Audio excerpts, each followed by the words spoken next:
Alright, well, welcome to the Ironwood Gym. Today I'm going to go over an exercise that I learned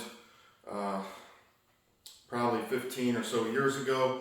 I was working with Kirk Davis out at UTEP, and he did this exercise with the football team. And there's some cons to this exercise, but when needed, it's probably one of the best exercises that you can substitute in.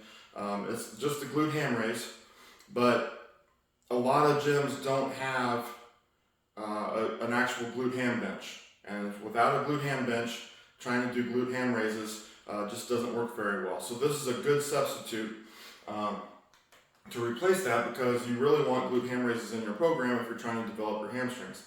Glute-ham raises are arguably one of, if not the best exercise to develop and strengthen your hamstrings. So we're going to do it today. I'm going to show it how you can hook a band up to your rack and you can do it off the bench. So the first thing that you need to know is where you hold the band, or what band you're using, depends on not only how strong you are, but how much you weigh. So someone that's very light, even though they might not be very strong, could probably get away with using a lighter band. Someone that's very heavy, even though they may be very strong, their body weight may dictate that they have to have a heavier band. Okay, so today I'm going to be doing it with the light band. The next thing, whenever you get on the bench, where you place your knees on this bench will depict how hard this is going to be. So if I'm way out here at the edge, when I get down to that bottom position, it's going to be very difficult for me to support myself with my abs and my low back and my hamstrings to keep from collapsing on the floor. So if I scoot back a little bit, it's going to make it a little bit easier. So that is one way you could increase the difficulty of the exercise, is just by scooting out on the bench. But for me, I'm going to go about 8 to 10 inches back today. You're going to have a partner.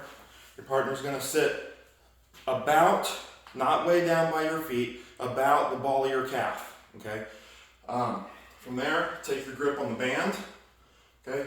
Again, the higher you choke up, the easier it's going to be. The lower you hold down the band, the harder it's going to be. So this is just a different way of changing the resistance for you.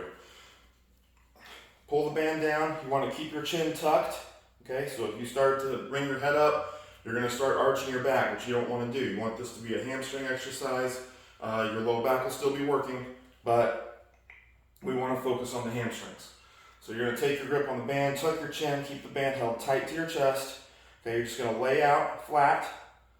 Okay, once you get down parallel, bring yourself back up using your hamstrings, keeping yourself straight from your knee to your shoulder. Okay, I'm going to do 6 reps here. 4, 5, 6. One thing you want to watch out for, I'm going to go over 2 things that I didn't cover. One thing you want to watch out for is that the partner needs to stay on your legs until you finish the set. If they start to get up early, or if they're not paying attention, they get up, you're going to go face first onto the ground. The next thing is, when you're getting on the bench, you want your toes dug in. Okay? You don't want to be up on your, have your feet out flat. You want to dig your toes in, ball your foot into the bench, which will help you have a little bit more leverage and allow you to use that foot to push a little bit, just like you would in a normal glute-ham raise. If you have any questions, feel free to comment below. If you like what you're seeing on this channel, please hit the like button, subscribe to the channel, and of course share it with your friends.